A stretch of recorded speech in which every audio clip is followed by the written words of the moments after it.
people were thinking that he's part of the conspiracy to wipe some people away, including Badmus State. And I want to think that with what he said and what those herdsmen wrote to me that they were going to assassinate me, Bala Mohammed is also part of it with what he had said. And if anything happens to me, I don't want anybody to be in doubt. Bala Mohammed should be held responsible. I am compelled to respond to him. And I am beginning to think that my brother, the governor of Bauchi State, is part of the terrorist Fulani organization that is terrorizing this country. Why do I say this? This is the same governor who took oath of office to protect the Constitution of the Federal Republic of Nigeria. And of course, his outburst recently that Fulani herdsmen are justified by carrying AK-47 to protect themselves. Meanwhile, Niger State Governor Sani Bello Abubakar said that 53 passengers abducted while traveling in the state-owned Niger State Transport Agency, NSTA, have been released. Recall that 21 passengers of the state transport company, NSTA, who were abducted at Kundu via Yakila in Rafi local government area of the state were released last week. Addressing newsmen, the state governor explained that his administration had also secured the release of 10 passengers through various consultations. We went through 1 week of dialogue, consultation, hard work, sleepless nights, because we had to ensure that we secure the release within the shortest possible time. We have made all necessary arrangements to ensure that they go through a thorough medical therapy and evaluation. And once that is done, then we can safely hand them over to their loved ones. The Commissioner for Information and Strategy, Alhaji Mohammed Dan Idris, had said that the 10 persons were rescued through some multiple strategies adopted by the state government. Meanwhile, students kidnapped at Government Science College, Kagara, Rafi local government area of Niger State are yet to be released. 27 students and 15 members of staff were taken away by motorcycle riding bandits. Kaduna-based Islamic cleric Sheikh Ahmed Gumi has said the amnesty he proposed for bandits in the north should be extended to the Fulani involved in kidnappings in the south. Gumi, who stated this in an interview with newsmen, also said the bandits involved in kidnappings were not foreigners but Nigerians. The prominent cleric had, after a meeting with bandits in Zamfara State Forests 2 weeks, urged the government to grant them amnesty. Justifying his call for extension of amnesty to the south, Gumi said everyone carrying a gun should also be included for the country to have a fresh start. He noted that northern governors, except Kaduna State Governor Nasir El-Rufai, had accepted his reaching out to bandits in the north. In a developing matter, gunmen have abducted a lecturer with the University of Port Harcourt, Dr. Jones Ayuwo, and a first-class traditional ruler in River State. Ayuwo of the Department of Linguistics and Communication Studies in Uniport was abducted last night along the Andoni-Ogoni Road while returning from the local government area of Andoni after a function by its local language Bible translation committee, which he serves as the secretary. 3 journalists with the River State government-owned television who went for the coverage of the event were also attacked with their valuables while their cameras were taken from them. The spokesperson of the University of Port Harcourt, Samuel Penu, who confirmed the abduction to newsmen, said no contact has been made with the family of the institution. In the meantime, the President Muhammadu Buhari and the state governors will discuss the issue of fuel pricing on Thursday. The Minister of Labour and Employment, Senator Chris Ngige, disclosed this last night after a bipartite meeting of the federal government and the organized labour at the banquet hall of the Presidential Villa, Abuja. Briefing journalists on their resolutions, Senator Ngige said the Labour had investigated the report of the Technical Committee on Premium Motor Spirit Pricing Framework as agreed at the last meeting and made their submissions alongside the Nigerian National Petroleum Corporation, NNPC. Ngige maintained that the federal government has concluded discussions with the organized labour and the fuel pricing. a resolution that the gas companies will try to reduce gas pricing for gas to power companies, that's like the Gencos and the rest of them, so that the price of electricity per unit will go down and the consumers will benefit from it. On the electricity tariff, the minister disclosed that the meeting adopted the report of its ad hoc technical committee on electricity tariffs, made some adjustments and transformed the committee into an implementation committee to implement all the recommendations made, including mass metering. Ngige, however, announced that the social dialogue between the federal government and organized labor has been adjourned till April, as the two standing committees are still working. The president of the NLC, Comrade Ayuba Waba, who led the organized labor with his TUC counterpart, Quadri Olaleye, said their priority is to see that the refineries are working in order to reduce importation of petroleum products. We have been using the import pricing method, which I think is only Nigeria out of the OPEC countries that have been using that method. That entails that 100% of what we consume will be imported. That is, you sell your crude oil, then you import finished product. That, to us, is not sustainable. It's exporting our jobs. And our first priority is to see how the refineries can be fixed. Because before 1998, our refineries were working. And the model that was used and the template that was used in fixing the price is the production cost pricing method, which is what all OPEC countries are using.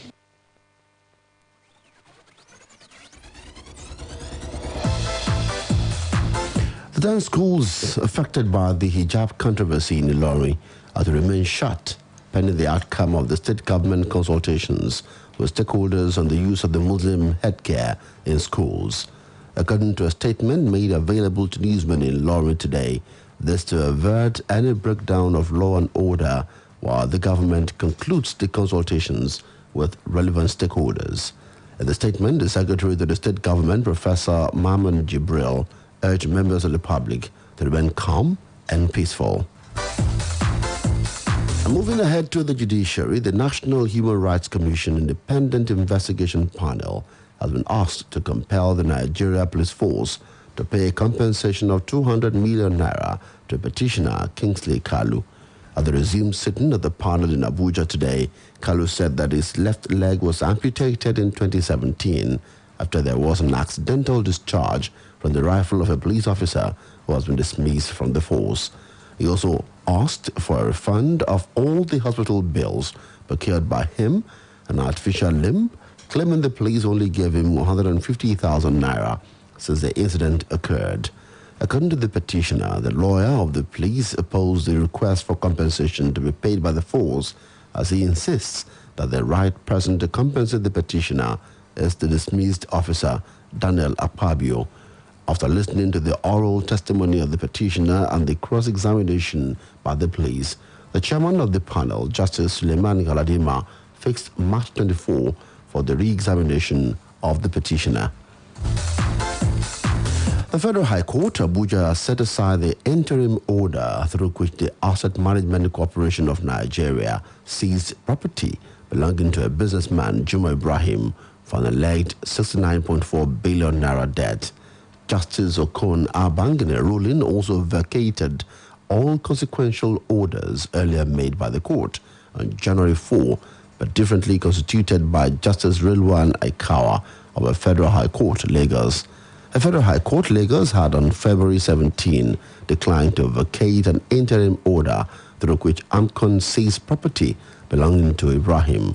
But Aikawa, in a nearly 2-hour ruling, upheld the argument of AMCON's counsel, Kami Pinheiro, SAN, which insisted that AMCON made full and substantial disclosure of all material facts at the time of obtaining the orders on November 4, 2020.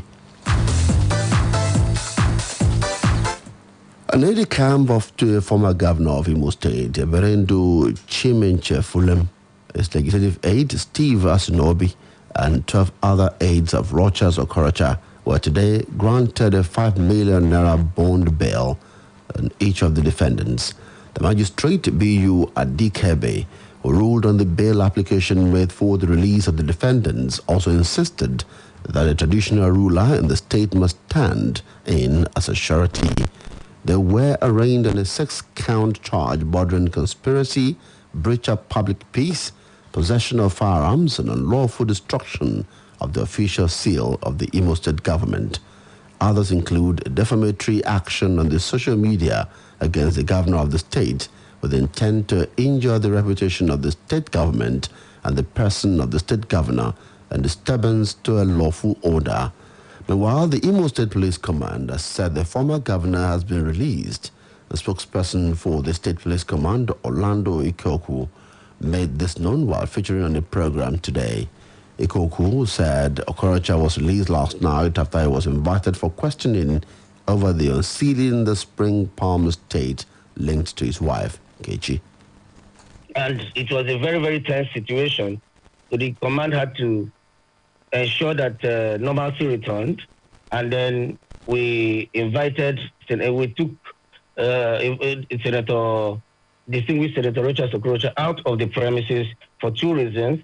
One, we had to remove him for his personal safety because the place was tense, and we don't want anything to happen to him at that point. And then the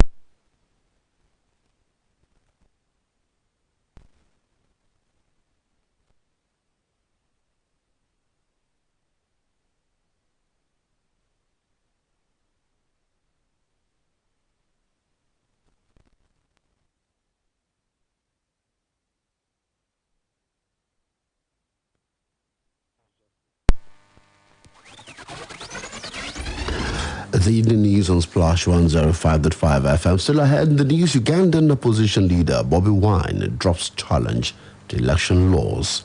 The Yimba get tough draw in group stages of CAF Confederation Cup. We'll take a break. When we come back, we'll bring you more stories. Stay with us. See how much it now looks better. Golden pennies, semovita. New look, the same great taste. Golden pennies, semovita. Because it's easy to swallow and not too heavy. The same great taste, easy to make. Golden pennies, semovita. See how much it now looks better. Golden pennies, semovita. Natural ingredients. Golden pennies. You're so full, pennies and Vita. See now the brand new look. Mama says I'm Vita. See now the same great day. Papa says I'm Vita. See now the golden penny. Mama says I'm Vita. See now the golden penny. Sister says I'm Vita. These are the steps to wash your hands. Wet your hand, yeah. Apply soap, scrub your palms, scrub your fingers too, yeah. Wait today, scrub your nails, yeah. Scrub the back, the front, and rinse your hand, oh. Wash your hand, oh.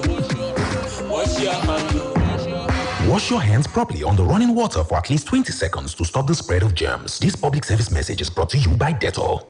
Mọ ohun tó ń ṣẹlẹ̀ ní àyíká rẹ nípasẹ̀ ìròyìn BBC ní Yorùbá.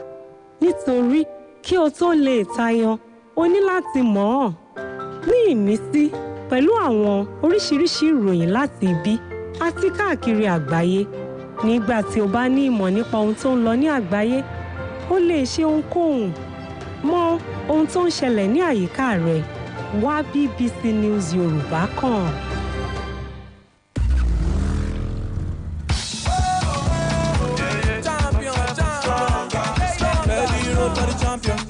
I'm stronger with boxer. And if I did it, you can too. No, Bajaj Boxer celebrates 4 million plus happy customers in Nigeria. Buy a Boxer and get 4,000 Naira airtime free. Rush to your nearest Boxer dealership today. Offer valid while stocks last. Call 0800 011 1111 for inquiries. Terms and conditions apply. my Bajaj Boxer. These are the steps to wash your hands. Wet your hand, yeah. Apply soap, scrub your palms, scrub your fingers. fingers too. Yeah, hey, wait today. Scrub your nails, yeah. Scrub the back, the front, and rinse your hand. Oh. Wash your hand, oh. Wash your hand, oh. Wash your hands properly on the running water for at least 20 seconds to stop the spread of germs. This public service message is brought to you by Dettol.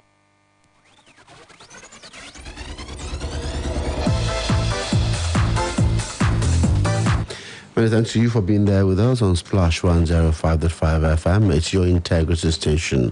We're still on the news and reports at 6. And we're turning to the foreign scene.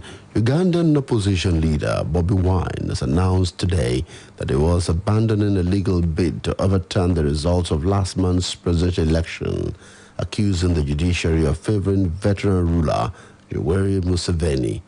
The 76-year-old former rebel leader won his sixth term in office on January 14th with 58% of the votes. Wine, a 39-year-old singer turned lawmaker, came second with 35% and decried the election as a sham.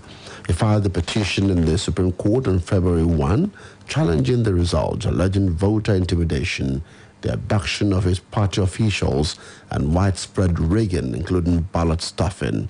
But Wine, whose real name is Robert Kyangulanyi, said he had instructed his lawyers to withdraw the petition, accusing the judges hearing the case of bias and a lack of independence. Italy's ambassador to the Democratic Republic of Congo, Olowookere22-02-2021, has been killed in an attack in the east of the country. According to a statement by Italy's foreign ministry, 43-year-old Adenike died in a hospital today after the United Nations convoy he was traveling in came under fire near Goma. The convoy reportedly belonged to the UN's World Food Programme, WFP. It was reported that an Italian military police officer traveling with the envoy and a third person were also killed. The attack is believed to have been an attempt kidnapping, according to officials at the nearby Virunga National Park.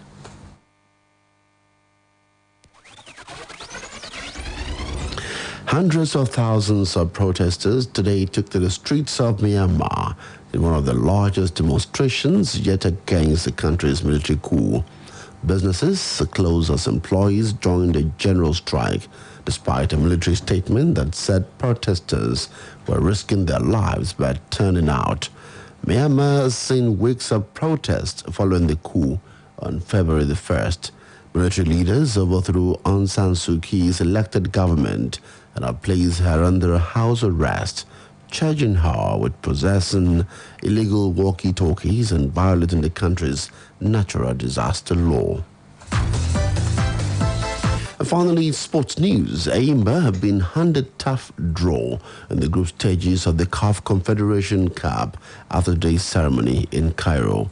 The People's Elephant are pit in Group A alongside ES Setif of Tunisia, Orlando Pirates of South Africa, and Hali Benghazi of Libya.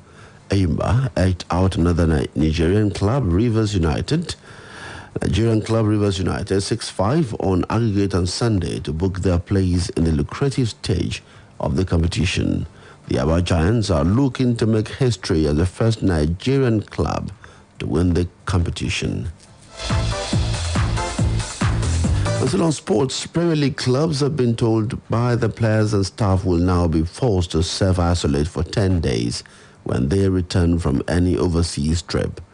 It comes as the Premier League confirmed just 2 new coronavirus cases for the third straight week, the joint lowest of the season so far.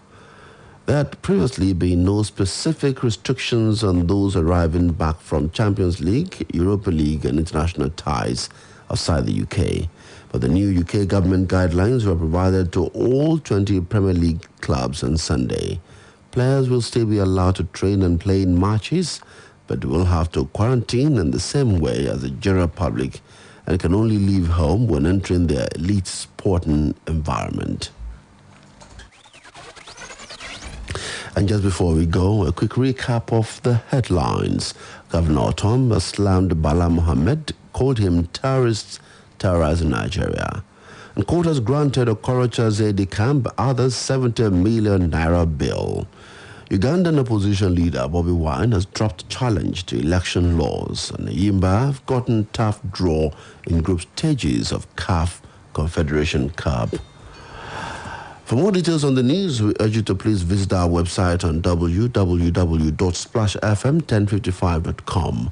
And now you can download Splash FM mobile app on iOS, BlackBerry World, and Google Play Store to listen live, get news updates, opinion poll, and you can also report an event live to us through the iReport feature. To download, simply go to any of the stores mentioned and search for Splash FM 105.5 and then click to download. We've now come to the end of the news on Splash 105.5 FM, the integrity station and the best radio station in the southwest of the country. The news editor is Tunde Olawu, assisted by Ayo Olubusi Amoluwashun Akinola. Thanking you for investing your time with us. Do have a wonderful evening.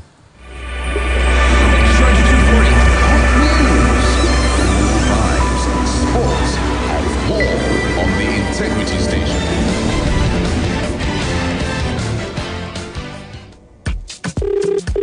Hello, good afternoon. How may I help you, please?